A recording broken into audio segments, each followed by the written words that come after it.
Media में ही ज्यादा बातें करते हैं, हालांकि मैं थोड़ा उससे दूर रहता हूं, लेकिन कुछ एक ऐसी चर्चाएं धनबाद में ऐसी हो रही हैं कि मुझे आज आप सबसे, वैसे तो लगातार बात होती है, लेकिन मुद्दे पर कुछ बात करना मैं चाह रहा हूं। धनबाद में एक नया ट्रेंड हो गया है और कुछ लोग धनबाद के लोगों को भ्रमित करने में ज्यादा विश्वास करने लगे। जैसे हाल के दिनों में एक मुद्दा,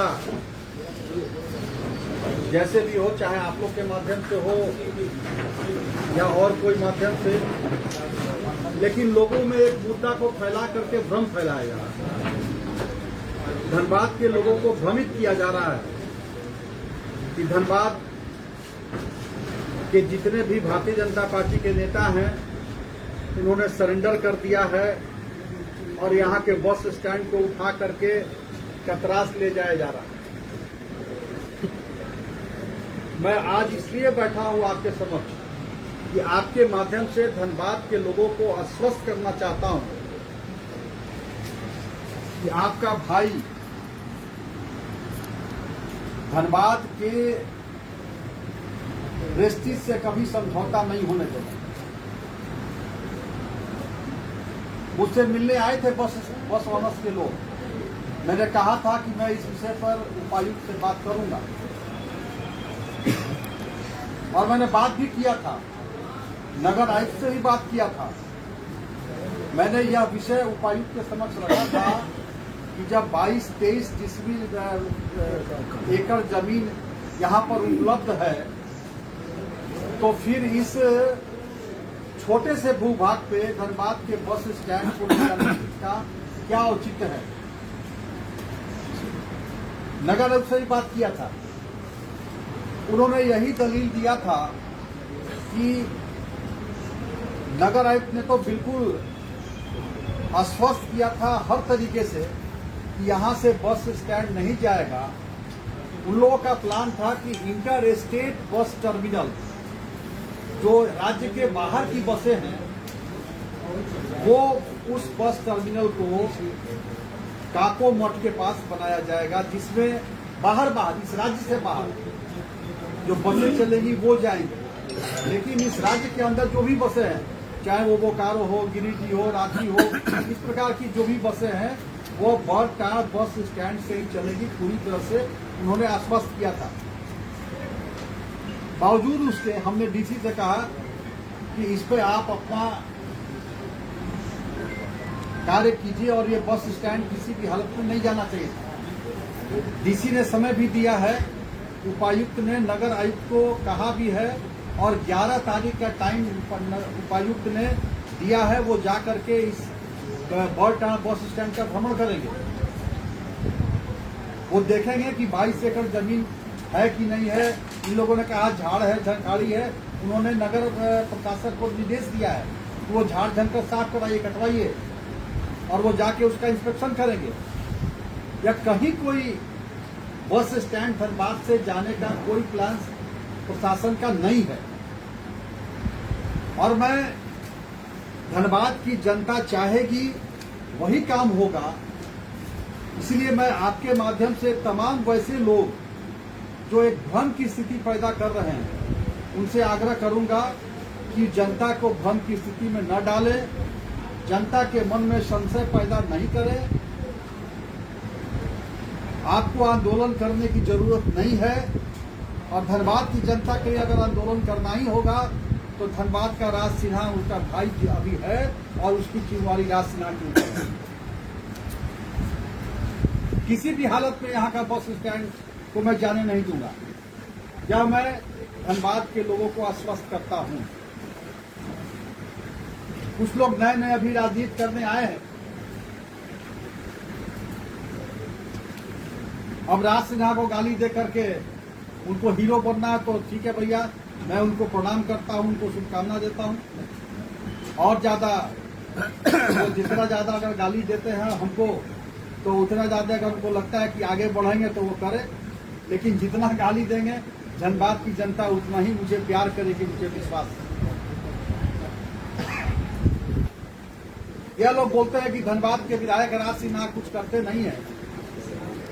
मैं आपके माध्यम से आग्रह करूंगा, आप मीडिया के लोग हैं, कुछ यहाँ के बुद्धिजीवी को भी बुला लीजिए, धनबाद के लोग, और एक आकलन करें कि 2014 से मैं विधायक हूं। 2014 के पहले धनबाद का क्या सूरत और सीरत था, और 2014 से आज हम कहां पहुंचे हैं, क्या क्या धनबाद का अचीवमेंट रहा, यह लोग इसका आकलन करें। यह वैसे लोगों को इसका जवाब मिल जाएगा कि राज सिन्हा चुपचाप रहता है, राज सिन्हा कुछ करता नहीं, राज सिन्हा अच्छा कपड़ा पहन के टीका लगा के चुपचाप घूमता है। तो इन लोगों के आरोप का जवाब तो हर चुनाव में जनता देती है। कौन कह रहा है कि आप काम जो भी कहे, मीडिया में चलता है भाई। हम तो यहाँ तक सुने, कुछ लोग बोल दिए कि नगरी की तरह आंदोलन होगा, बस स्टैंड जाएगा। कुछ लोग बोल दिए कि राज सिन्हा आपका आवाज सुन करके बिलबिला गए। आज 30-35 वर्ष हो गया धनबाद की राजनीति करते हुए, हम लोगों ने संघर्ष किया है। कोई ऊपर से टपके हुए, और मैं आज भी मानता हूं कि मैं नेता नहीं हूं। मैं तो धनबाद के लोग हमारे परिवार के लोग हैं। आज भी रात में 12 बजे 1 बजे भी जिसको अधिकार पूर्वक हमको फोन करता है, धनबाद के लोगों की छोटी बड़ी समस्या में भी हर वक्त राज सिन्हा समक्ष होता है, लोगों के साथ होता है। इसलिए मैंने आज आपके बीच में आपसे मिल करके इस बात को कहा है, ये लोगों में जो भ्रम फैलाया जा रहा है यह उचित नहीं है। धनबाद के लोगों को सशंकित करने का काम न करें, और यह आश्वस्त करता हूं कि धनबाद से बस स्टैंड नहीं जाए। आप अपने वक्तव्य में कहा कि बस स्टैंड नहीं जाए, लेकिन प्रशासन की मंशा है कि जो बाहर राज्यों से आ रही है उसका टर्मिनल जो है अंतर्राज्यीय बस स्टैंड लेलोरी। देखिए, मैंने यह भी कहा कि लेकिन ये जैसे अन्य जिलों में देखा गया है जो बना है बस, जैसे देवघर की बात करते हैं तो देवघर का जो बस स्टैंड था, यही करके जिला प्रशासन ने कहा कि ये बस स्टैंड यहाँ से नहीं जाएगा, अंतर्राज्यीय बस स्टैंड जहाँ बना है वहाँ से अंतर्राज्यीय भागलपुर। देखिए, आप मेरी बातों को आपने नहीं, आप पूरी तरह नहीं सुना है। मैंने कहा है कि उपायुक्त जा करके निरीक्षण करेंगे 11 तारीख को। यहाँ 22 एकड़ 25 एकड़ जो भी लोग जमीन बोल रहा है वो है कि नहीं है, क्या हालत है, उसको निरीक्षण करेंगे। और अगर यहाँ उचित होगा कि हाँ वो बड़ा बस टर्मिनल भी यहीं बनने के लायक अगर होगा तो वो भी यहीं बनेगा। आपके पास उसी जगह उपलब्ध है, यहीं पर कितना बोला गया उतना जगह उपलब्ध है ही आपके पास। भैया बोले तो है कि उपायुक्त जाकर के निरीक्षण करेंगे।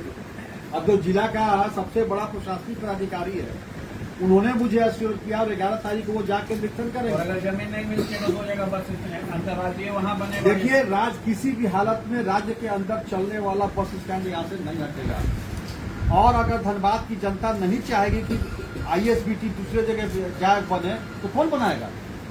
जनता की सुविधा के लिए हम लोग काम करते हैं, हम जनता के नाराजगी के लिए थोड़ा काम करेंगे।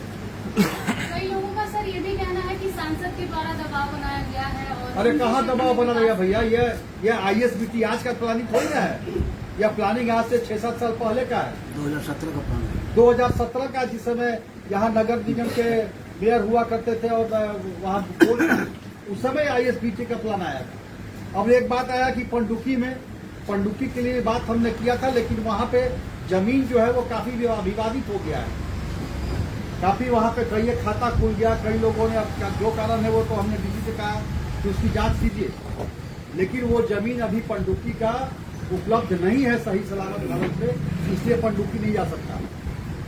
लेकिन अगर धनबाद की जनता नहीं चाहेगी, मैं बार बार कह रहा हूँ, धनबाद की जनता अगर नहीं चाहेगी कि हमारा बस स्टैंड यहाँ से नहीं जाए तो हम नहीं जाए। पंडुकी में लेकिन कहा जा रहा है कि जमीन है वहाँ पे, लेकिन सरकारी जमीन का लूट हो गया, इसलिए वहाँ पर जगह। अब जो हो, फिलहाल अभी वहाँ जमीन सही सलामत उपलब्ध नहीं है, वो प्रशासन का काम है, वो जमीन देखेगा। मतलब कुल मिला के राजनीति हो रही है केवल इसलिए कि बिना मतलब वाले किया जा रहा राजनीति में। आपको क्या लगता है? अब जिसको राजनीति करना है, जनता से मतलब नहीं तो राजनीति करवे करेगा। खतरास के लोग काफी खुश थे कि बस अब यहाँ आएगा ग्रामीण भैया क्षेत्र में। देखिए ऐसे नहीं होता है। अब जैसे विश्वविद्यालय बना, सब लोग जानते हैं आप लोग की जब विधायक बने तो विश्वविद्यालय यहाँ लाए। विश्वविद्यालय हम भी चाहते थे कि हमारे विधानसभा क्षेत्र के अंदर बने और इसके लिए पॉलिटेक्निक में 25 एकड़ जमीन उपलब्ध हो गया। सारा कुछ तत्कालीन एसी थे सत्येंद्र कुमार जी, उनसे लेकर के पॉलिटेक्निक के प्रिंसिपल सब लोग मिल करके यहाँ प्रधान सचिव अजय कुमार सिंह आए थे। सारा कुछ तैयार हो गया कि पॉलिटेक्निक के जो 25 एकड़ जमीन है उसी में विश्वविद्यालय बनेगा। लेकिन जब प्रपोजल मुख्यमंत्री के पास गया, मुख्यमंत्री रघुवर दास जी थे, उन्होंने मुझे बुलाया, कहे समझाया हमको कि भाई देखिए आपके ठीक है, आपका क्षेत्र है आपको, लेकिन क्या है कि वो टाउन के अंदर बनेगा तो जाम की स्थिति हो जाएगी। विश्वविद्यालय के लायक वो माकूल जगह नहीं है। हमने भी स्वीकार किया और सिंधु क्षेत्र में बनाए। तो ऐसे थोड़ी ना होता है कि कतरात में ये जिले के लिए, धनबाद में जो ISBT बनेगा ये पूरे जिले के लिए बनेगा, तो ये तो जिला के सुविधा के हिसाब ना होगा। थोड़ी ना होगा कि अब धनबाद में हो गया तो वहां गया तो ढुल्लू मोटो ले गए, तो वो बोले कि हम ले जाएंगे तो हम झरिया ले जाएंगे और रागनी सिंह का वो ऐसा योजना ऐसे नहीं होता है। योजना ये सबके लिए होगा और सुटेबल क्षेत्र देख करके होता है।